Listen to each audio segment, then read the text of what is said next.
Hello my dear ones. आज इस video में बात करने वाली हूँ पहली मुलाकात के बारे में। पहली मुलाकात किसी से भी हो बड़ी खास होती है। सुना तो होगा ना, first impression is the last impression. तो अब ये बात, फर्स्ट इम्प्रेशन कई बार ख़राब हो सकता है, इसका मतलब ये भी नहीं है कि first impression is the last impression. लेकिन हाँ, फर्स्ट इम्प्रेशन कमाल का होना चाहिए। इससे आगे की मुलाकातें अपने आप ही अच्छी होने लग जाती हैं। तो पर्पस चाहे कोई भी हो, आपका बिजनेस पर्पस हो या फिर कोई लव पर्पस हो, जब भी आप किसी से मिलें तो ऐसा क्या करें कि सामने वाला एकदम आपके साथ कंफर्टेबल हो जाए, आपको पसंद करने लगे और आपकी उससे एक अनकॉन्शियस रैपो इतनी बढ़िया सेट हो जाए कि वो मीटिंग बस कमाल की हो जाए। तो वही हम टिप्स यहाँ पर जानेंगे, समझेंगे। इस वीडियो को शुरू करेंगे, लेकिन उससे पहले आप ऐप को डाउनलोड कर लीजिए, क्योंकि जब भी आप किसी से मिलने जाएंगे तो उससे पहले आपका रिलैक्स होना ज़रूरी है।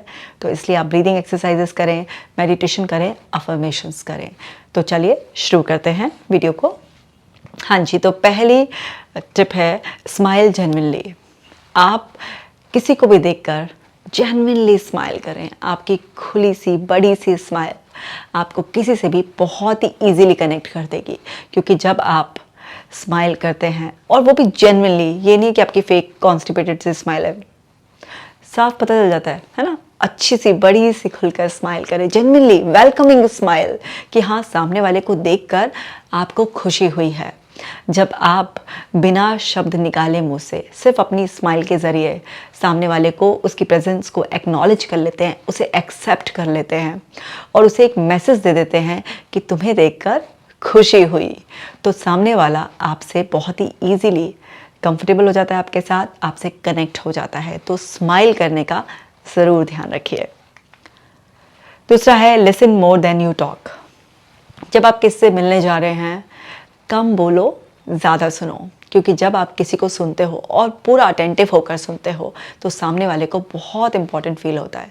क्योंकि अगर किसी को सुना जाता है तो उसे ये फील होता है कि सामने वाला मुझे इंपॉर्टेंस दे रहा है, मुझ पर ध्यान दे रहा है। लेकिन जब आपको अपना अपना बोलने की जल्दी होती है तो सामने वाले को लगता है मुझ पर तो ध्यान ही नहीं दे रहा, मेरे को तो मौका ही नहीं मिल रहा है, मेरे को तो वैल्यू नहीं दे रहा, अपनी अपनी गाया जा रहा है। तो आपको जिस भी पर्सन को अपना बनाना है, जिसका भी दिल जीतना है, जिसे भी अपने करीब लाना है, तो उसे सुनो। और जब उसे सुनो तो सिर्फ उसे ही सुनो, बीच बीच में एक्नॉलेज करते रहो उसके एक्सप्रेशन के अकॉर्डिंग। मतलब वो तो वर्बली एक्सप्रेस कर रहा है, उसके वर्बल एक्सप्रेशन के अकॉर्डिंग अपने एक्सप्रेशंस चेंज करते रहो। कोई अच्छी बात कही है ना, तो स्माइल के साथ कुछ कभी नोडिंग करो, कभी कोई सीरियस बात कही है तो उसी हिसाब से एक्सप्रेशन दो। तो जब आप अपने एक्सप्रेशंस देते रहते हैं, नोडिंग करते रहते हैं, हाँ, हूँ, अरे वाह, गुड, ये कुछ भी इस तरीके से आप बोलते रहते हैं, तो सामने वाले को एक मैसेज मिलता रहता है कि आप उसकी बात बहुत ध्यान से सुन रहे हैं, आप उसमें इंटरेस्टेड हैं। तो आपकी पहली मुलाकात में ही एक गहरा रिश्ता बनने की जो चांसेस हैं वो बहुत ज़्यादा हाई हो जाते हैं। तो लोगों को ध्यान से सुने। क्यों सुने? जितना अच्छा आप सुनेंगे कानों के साथ साथ आँखों से भी, तो सबसे अच्छा तो ये होगा कि आपको ना वो पर्सन कैसा है, वो क्या कहना चाह रहा है, उसका क्या पर्पस है, सब कुछ एकदम से क्लियर हो जाएगा। और किसी को अच्छे से सुनकर ही आप उसे अच्छे से समझ सकते हैं। और जिसे आप समझ गए और उसे एक बार पता चल गया कि सामने वाला बंदा मुझे समझ गया, तो बस फिर तो वो आपका हो ही गया ना। इसलिए सुनना बहुत ज़्यादा इम्पॉर्टेंट है। और मिरर देयर बॉडी लैंग्वेज। अब जब भी हम मिरर में देखते हैं अपने आप को ना, अपना रिफ्लेक्शन, तो कितना अच्छा सा फील होता है ना।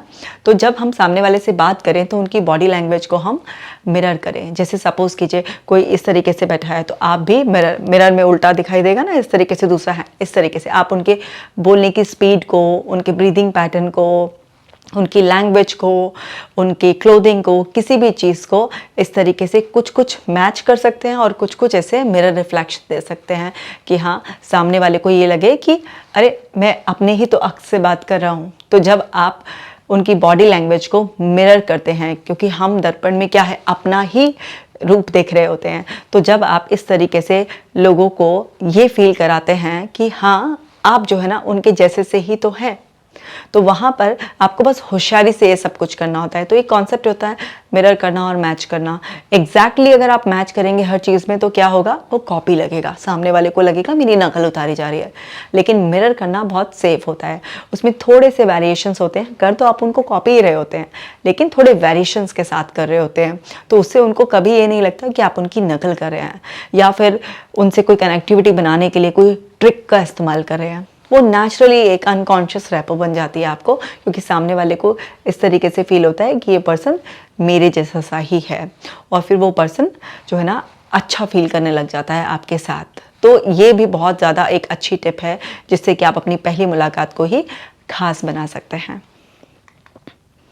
और है ऑफर जेन्युइन कॉम्प्लीमेंट्स। आपको हमेशा सामने वाले को जेन्युइन कॉम्प्लीमेंट्स देने हैं। ये नहीं कि बस कॉम्प्लीमेंट के नाम पर अच्छा किसी की तारीफ कर देंगे तो खुश हो जाएगा, वो सब समझते हैं। अब एक बात बताइए, जिसके सर पे कम बाल हैं, आप उसे बोले आपका हेयर स्टाइल बहुत अच्छा है, तो उसे आपके कॉम्प्लीमेंट से कि आपका हेयर स्टाइल बहुत अच्छा है, कैसा फील होगा? अच्छा नहीं, उसे बहुत बुरा फील होगा। तो आपको हमेशा जेन्युइन कॉम्प्लीमेंट्स देने हैं जो रियलिटी के बहुत ही ज़्यादा क्लोज हों। तो जब आप रियलिटी के क्लोज कॉम्प्लीमेंट्स देते हैं और बहुत स्पेसिफिक कॉम्प्लीमेंट्स देते हैं, जैसे फॉर एग्जांपल किसी को ये बोलेंगे कि ये शर्ट अच्छी लग रही है या तुम्हारी ड्रेसिंग सेंस अच्छी है, उसकी बजाय ये सपोज कीजिए किसी ने पर्पल कलर की पहन रखी है, तो पर्पल कलर की शर्ट आप पे बहुत सूट कर रही है ना, या ये पर्पल कलर का रिफ्लेक्शन आप पे बहुत अच्छा आ रहा है। तो कुछ भी इस तरीके से थोड़ा स्पेसिफिक बोलते हैं आप, तो उस पर्सन को ना वो कॉम्प्लीमेंट बहुत रियल लगता है। और रियल जेन्युइन कॉम्प्लीमेंट से ही कोई कनेक्टेड फील करता है। बाकी सबसे तो पता है सब चापलूसी चल रही है, बटरिंग चल रही है, काम निकलवाने के लिए ये हो रहा है। तो हमेशा कॉम्प्लीमेंट देते हुए ये ध्यान रखें कि सामने वाले को ये फील ना हो कि आप ज़बरदस्ती का कोई कॉम्प्लीमेंट उसको दे रहे हैं। इसी तरीके से रेस्पेक्ट देयर पर्सनल स्पेस। ऐसा नहीं है कि पहले ही उसमें ऐसे हो जाएं, बिल्कुल इन्वॉल्व हो जाएं कि मतलब आप ये चाहें कि बिल्कुल ही एक दूसरे के हिसाब से हाँ में हाँ मिल जाएगी, या सामने वाले की बाउंड्रीज़ को आप वॉयलेट करने लगें। तो ये सब नहीं होना चाहिए। दूसरे की बाउंड्रीज़ की आपको रिस्पेक्ट करनी चाहिए, उसके पर्सनल स्पेस की। ऐसा नहीं है कि अगर कोई आपके बहुत क्लोज आने में कंफर्टेबल नहीं है, आप जो है ना उसमें इन्वॉल्व हुए जा रहे हैं, नहीं, उसको उसका पर्सनल स्पेस दीजिए। कोई आपसे जितनी बात शेयर करने में कंफर्टेबल है उसको उतनी ही बात शेयर करने दीजिए। हाँ, थोड़ा बहुत मोटिवेट कर सकते हैं, लेकिन जब आप देखें कि सामने वाला अभी उतना कंफर्टेबल नहीं हो पा रहा है कि आपसे सभी कुछ शेयर कर दे, या फिर आपको जैसे आप चाह रहे हैं आपके मन मुताबिक जो है ना बिल्कुल अभी हाँ कर दे, चाहे वो बिजनेस डील के लिए हो, पर्सनल रिलेशनशिप के लिए हो, नहीं, सामने वाले को उसका पर्सनल स्पेस दीजिए, उसको टाइम लेने दीजिए। जब वो फ्रीडम फील करेगा कि हाँ आप ज़बरदस्ती उसके स्पेस में एंटर नहीं कर रहे हैं और उसके पास उसकी फ्रीडम बनी रहेगी आपसे जुड़ने के बाद भी, तब जाकर वो एक ऐसा डिसीजन ले पाएगा जो एक विन विन सिचुएशन होगी आपके लिए भी और उसके लिए भी। ऐसे be present in the moment. उस मोमेंट में रहना ज़रूरी है। ये नहीं है कि बस अपनी अपनी बात कही, तब तक तो थे, फिर उसके बाद वो कोई दूसरा बोल रहा है तो उड़ गए उधर से, या फिर वहाँ पर हैं लेकिन फ़ोन कॉल्स अटेंड कर रहे हैं, कुछ मेंटल आपके दिमाग में रिमिनेशन चल रहा है, कुछ आगे की प्लानिंग चल रही है। आपकी बॉडी लैंग्वेज से, आपके बिहेवियर से, आपकी बार बार घड़ी देखने से, या कुछ भी इस तरीके के बिहेवियर क्लूज से सामने वाला समझ जाता है कि आप प्रेजेंट मोमेंट में नहीं है, आप उड़ चुके हैं वहाँ से। और जब आप वहाँ पर प्रेजेंट मोमेंट में नहीं रहेंगे, बॉडी आपकी रहेगी, मेंटली आप कहीं और एब्सेंट रहेंगे, तो सामने वाले पर बहुत ही नेगेटिव इम्पैक्ट पड़ेगा इस बात का। और उस नेगेटिव इम्पैक्ट के साथ आप समझ ही जाइए कि क्या इंप्रेशन उस पर पड़ेगा। जो आपका पर्पस है वो कभी पूरा नहीं होगा। इसी तरीके से यूज़ ह्यूमर वाइजली। अब देखिए, ह्यूमर यूज़ करने से क्या होता है ना कि कोई भी कॉन्वर्सेशन बहुत लाइट हो जाती है, कोई भी सिचुएशन लाइट हो जाती है, लेकिन आप माइंडफुल रहेंगे। जैसे भी मैंने पहली टिप में बताया कि आप अगर प्रेजेंट मोमेंट में रहेंगे तो आपको कोई इंसान क्या कह रहा है, कब वो उसकी वॉइस की टोनैलिटी बदल रही है, कब वो अपना गेयर चेंज कर रहा है, सब रहेगा। तो आप भी कॉन्वर्सेशन में जब इन्वॉल्व अच्छी तरीके से होंगे, और कई बार लाइट मोमेंट्स आएंगे, या मोमेंट्स को लाइट करने के लिए आप ह्यूमर यूज़ करेंगे कोई भी इस तरीके से, तो वो कोई भद्दा सा वो नहीं होना चाहिए, मजाक किसी भी तरीके का कि सामने वाले को बुरा महसूस हो जाए। तो आपके मुँह से जो भी शब्द निकले वो सामने वाले पर किसी भी तरीके का कटाक्ष जैसा ना हो, और उसे आप कवर अप करने की ह्यूमर की उसमें कोशिश कर रहे हैं। तो आपको सामने वाले की रिस्पेक्ट मेंटेन करते हुए बहुत ही सोच समझकर कुछ भी मजाक करना होता है, कुछ भी इस तरीके से कॉन्वर्सेशन को लाइट करने के लिए ह्यूमर यूज़ करना होता है, तो ताकि सामने वाला आपके साथ कंफर्टेबल रहे। क्योंकि कुछ लोग क्या होते हैं, ऐसे अपनी ह्यूमर यूज़ करने के नाम पर ना सामने वाले को बहुत ही ज़्यादा ऑफेंडेड भी फील करा देते हैं। ये सब आपके इंप्रेशन को ख़राब कर देंगे। आपने कितनी भी अच्छे से सुना हो, कितनी अच्छी स्माइल करी हो, आप कितना भी उस मोमेंट में हो, लेकिन आपने लास्ट में कुछ भी इस तरीके का बोल दिया जो सामने वाले को सूट नहीं करा, अब आप कहेंगे कि ये कैसे पता चलेगा कि इसका क्या लेवल है, क्या सूट करा है। वो जब आप 10, 15, 20 मिनट की कॉन्वर्सेशन किसी के साथ करते हैं तो वो कैसी लैंग्वेज यूज़ करता है, कैसी बॉडी लैंग्वेज से उसके क्या एक्सप्रेशंस आ रहे हैं, उस सबसे पता चल जाता है कि सामने वाले की कोई भी बात को बर्दाश्त करने की क्या कैपेसिटी है। तो उसके हिसाब से आप जो है ना कुछ भी थोड़ा लाइट ह्यूमर एक यूज़ करें। फर्स्ट टाइम में बहुत ज़्यादा फ्रैंक होने की भी ज़रूरत नहीं होती है। तो इन बातों का आप ध्यान रखें और देखें, बी एम्पैथेटिक। आपको सामने वाले के लिए एम्पैथी का रिस्पॉन्स रखना है। एम्पैथी एक इतनी ब्यूटीफुल आर्ट है जिसमें आप अपने आप को भी समझते हैं, वैल्यू देते हैं और सामने वाले को भी एज इट इज़ ही एक्सेप्ट करते हैं। आप उसे किसी तरीके से बदलना नहीं चाहते, आप किसी भी तरीके से उसे मैनिपुलेट करने की कोशिश नहीं करते हैं। उसका पॉइंट ऑफ व्यू समझने की कोशिश करते हैं, उसकी इनसिक्योरिटी समझने की कोशिश करते हैं, उसको जेन्युइनली अप्रिशिएट एक्सेप्ट करते हैं। मतलब उसके ऊपर फोकस कर कर उसको उसकी तरीके से समझते हैं। तो हर इंसान सामने वाले से यही चाहता है कि मुझे मेरी तरीके से समझा जाए। तो जब आप एम्पैथेटिक होते हैं कि आप समझते हैं कि हाँ, फर्स्ट मीटिंग में कई बार कोई नर्वस भी हो रहा है, आप उसे मोटिवेट करते हैं।